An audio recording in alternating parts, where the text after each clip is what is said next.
Whether you are a beginner or a pro in stock market, I'm pretty sure by now you have got to know that understanding companies' financials is a must before investing in any stock. One of the important financial measure is return on equity or ROE. Let's take a very easy example first. Imagine you and your boss open a tea stall by a roadside opposite to each other.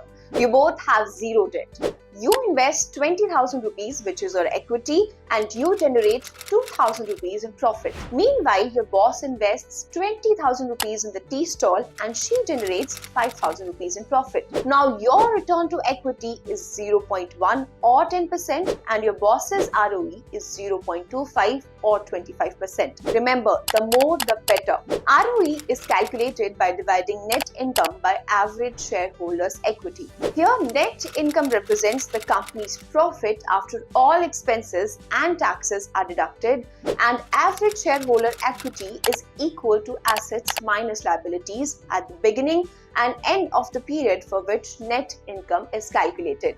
ROE simply calculates the net profits earned by a company or how profitable a company is.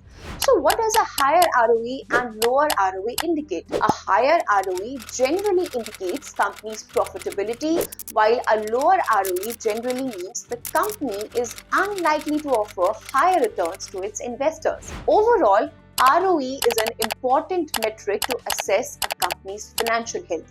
It shows how well a company uses shareholders' money to generate profits. But remember, a high or low ROE does not simply translate to a positive or negative business. In some cases, ROE can be low because of several reasons, while a high ROE might not always reflect a positive growth.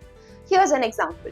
Let's imagine that company C has a net income of 10 lakh rupees and shareholders' equity is 50 lakh rupees. By the formula, the company's ROE is 0.2 or 20%. This means that for every 1 rupee of equity, the company is generating 0.20 rupees in profit. So the return on equity is 20%. So is there an ideal number for ROE? Well, it is difficult to declare a particular range of ROE as a good or ideal ROE. So keeping an eye on any company's ROE that you want to invest is important. However, solely relying on ROE for investment purposes might not be a good strategy.